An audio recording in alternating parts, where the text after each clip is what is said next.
saving the lives of all 6 crew members.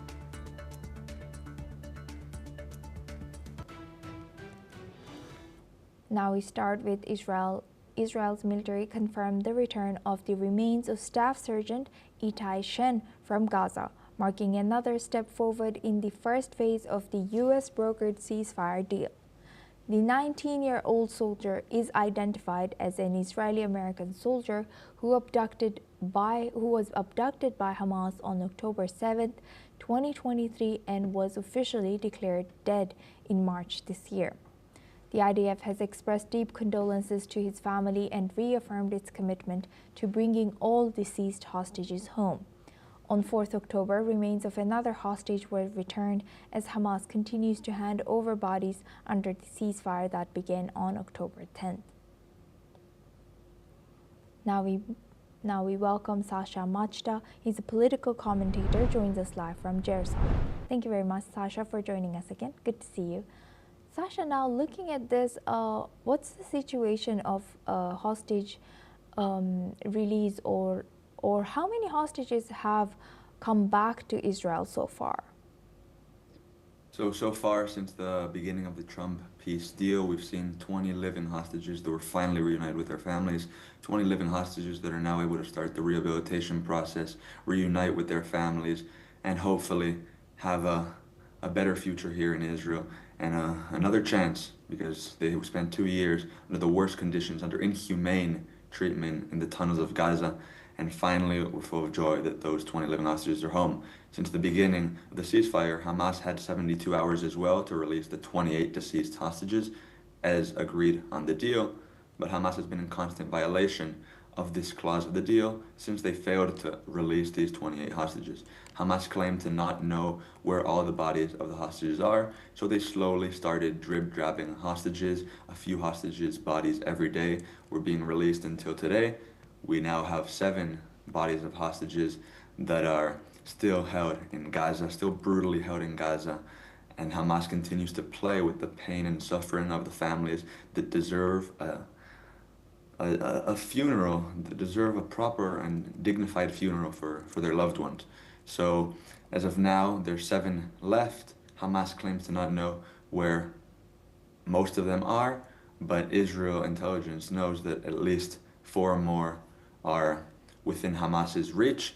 And there's a few reasons why Hamas could be trying to pretend where they don't know where the hostages is. One is, of course, to buy time in the negotiations and to avoid phase 2 of the deal, which is basically they're agreeing to disarm and leave the Gaza Strip. So Hamas would do anything to stay in power and to extend their days in the Gaza Strip, including playing with the families of hostages that just want to see their loved ones back and with a proper burial and the closure that they deserve.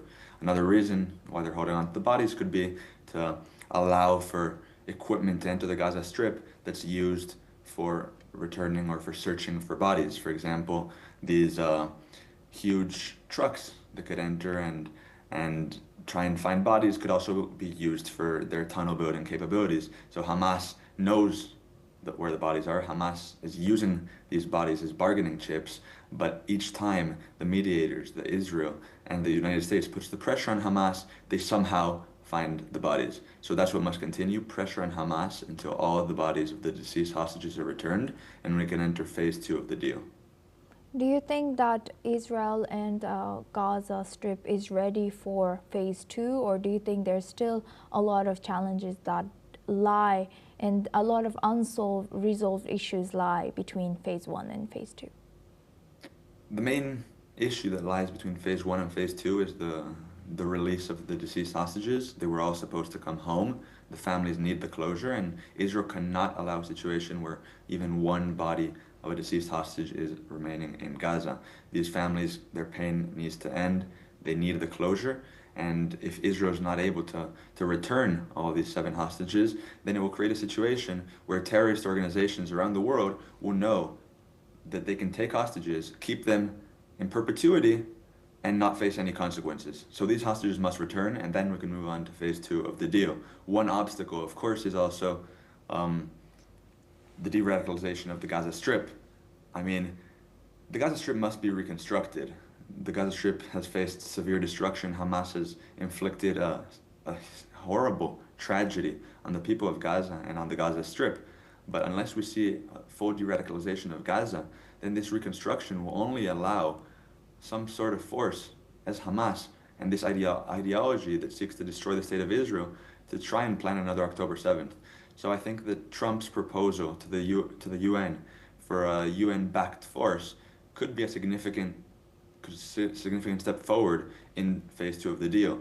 It would allow for a US-backed force to take security control of the Gaza Strip, which would be very, very significant for Israel, because it would give us the security guarantees that we require without having to go to war ourselves. Israel doesn't want to enter war again. Israel doesn't want to go back to a period of war. Israel wants to move on and wants a better future for both the Israeli people and the people of Gaza, but that requires security, de-radicalization, and of course Hamas's disarmament.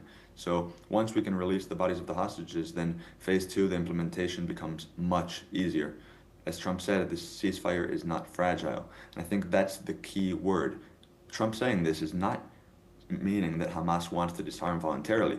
It means that there are a lot of cards on the table that one way or another, Hamas will disarm. That Trump and the US administration will pressure Hamas to leave Gaza, to disarm, and to allow the people of the Gaza Strip to have a better future under a regime that doesn't seek the destruction of Israel, rather live side by side with it. With that, I would like to thank Sasha Majda for sharing that. Please stay with us as we come back to you for our next discussion as well. Now we stay in the region. White House Press Secretary Karoline Leavitt